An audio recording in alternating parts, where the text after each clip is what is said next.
In 2016, our goat journey began.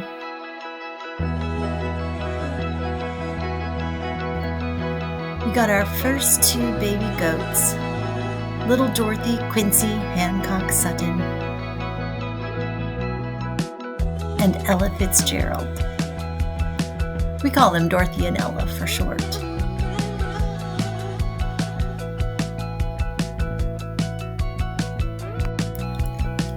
I remember the ride home from the farm where we got our sweet little girls.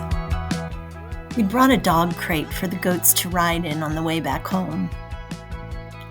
When we got in the car, they seemed a little scared and nervous to be leaving the safety of their mamas. So we decided to hold them on our laps instead. We only made it about halfway down the farm's driveway when Ella, who was on my lap, started pooping on me. We quickly decided to stow them safely in the crate for the rest of the ride. We heard little pellets dribbling all the way home. Flash forward. Our puppy was growing and growing and growing. The chickens were flourishing. The ducks were doing their thing. Little Dorothy and Ella ate some weeds and brought us so much happiness.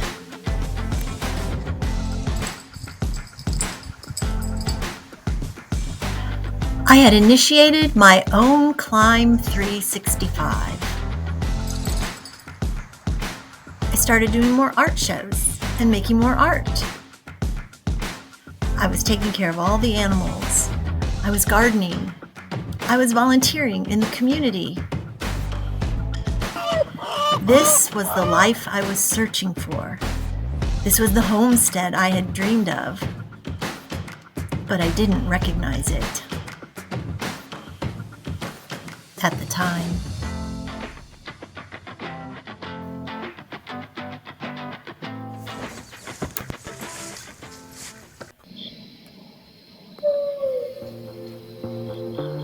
I would lie in bed at night as I drifted off to sleep, seeing everything I wanted to create. Flowers, barns, gardens, pathways, more barns, more flowers, garden art. I was proud and felt satisfied in all that I had created. But there was still so much more I wanted to do. I could see it. I could do it. And I would.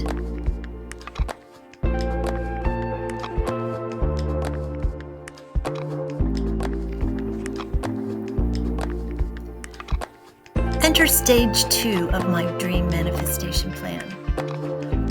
What did I see? Goat yoga and an art barn. What did this mean? I needed more baby goats and money. So, in 2017, I created a vision board.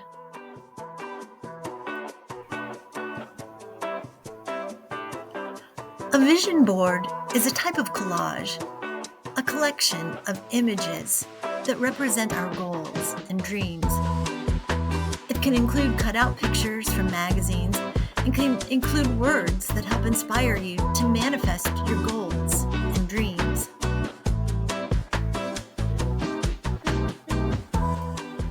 Research suggests that vision boards can help us more easily reach our goals. This may be due to how they help us gain self-awareness and self-reflect on what is important to us. Vision boards can help us imagine what a positive future could look like for us.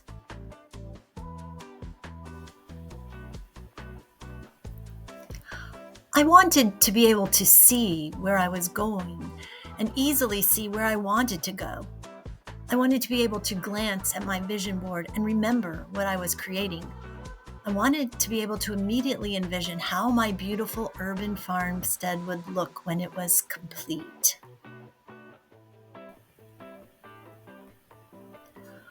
But building and beautiful projects takes resources, lots and lots of resources. Yes, I could save all the trash I wanted to recycle and build my garden art, benches and goat feeders, but some things, some projects, just take cold hard cash. Buying baby goats in the world we live in just takes money.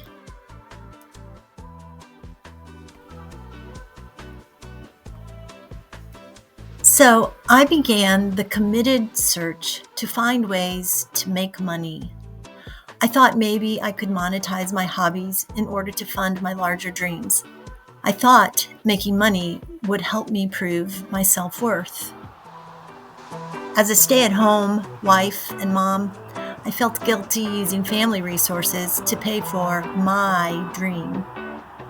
I was continually searching to find a way for the dream to fund itself. I wanted to find a way for me to fund my dream. But isn't there an old saying somewhere that goes, you have to spend money to make money?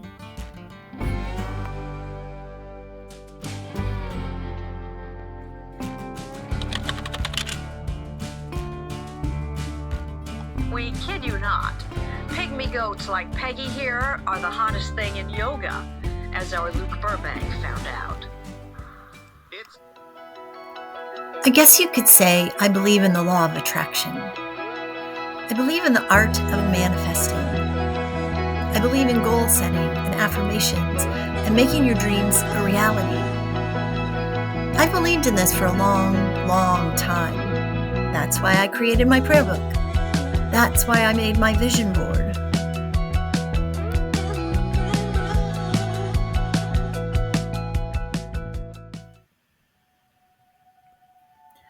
I heard about goat yoga and did about 2 minutes of research on it when I decided it could be a way for me to finance my farm.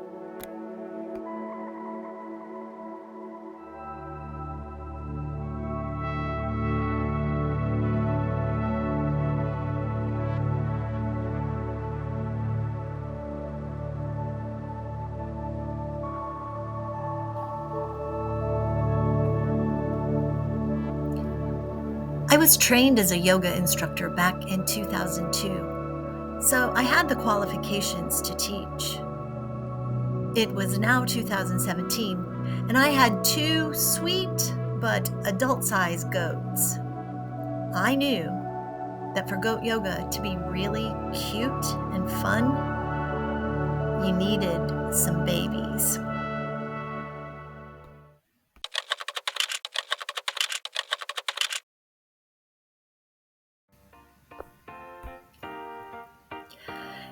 In a rush to get this goat yoga endeavor started as soon as possible, I went on Craigslist to look for more baby goats. Pickings were slim, so I started to panic. I imagined never being able to find baby goats for sale again, like we had just a couple of years ago. And I was up against a clock. I wanted to be able to have babies and do goat yoga that summer while the weather was good. I needed to be able to host my goat yoga sessions outside since I had not yet raised the money to build my art barn, where I envisioned making and selling art and hosting indoor goat yoga classes when the outdoor weather was rainy, cold, or gloomy, like it often seemed to be on weekends in North Carolina. So I took the first 2 babies I could find, 2 little fawn-colored girls who I was told were sweet and could be good for goat yoga. They certainly looked cute and adorable enough in the pictures. I was busy and distracted, however, by other happy family life events going on, and I missed one little detail regarding these new baby goats. There was one tiny, which turned out to be a huge question that I forgot to ask before I made the agreement to purchase these 2 little kids. It was akin to the straw that broke the camel's back. You could say it was the horns that brought down the homestead.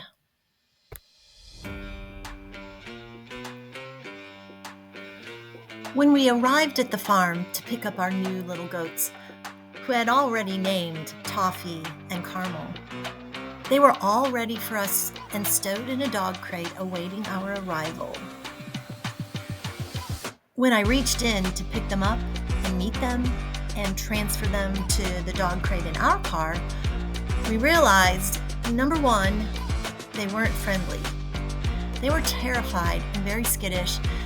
And number two, they had horns, which the lady said, no problem, the vet could probably have them removed.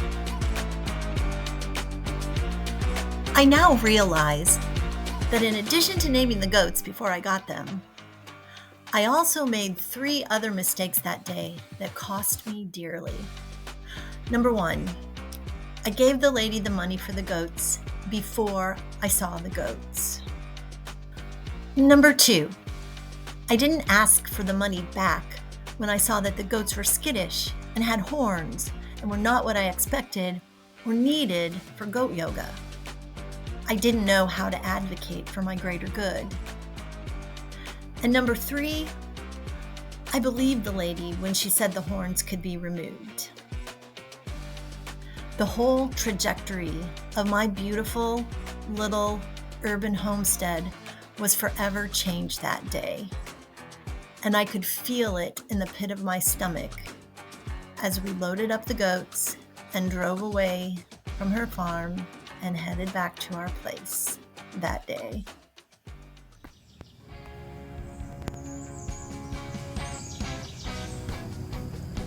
I didn't get to do any goat yoga with those 2 baby goats, but now I had 4 goats and 2 of them had horns. A natural thing for goats to have, but a hazard and a liability on a small urban farm. Why didn't I just sell the goats, you say? Well, for one, I didn't think that anyone would want them.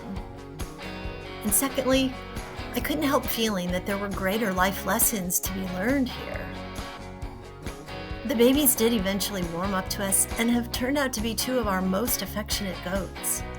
But their horns were causing us a pile of problems, and the fallout from that was costing us a ton of money.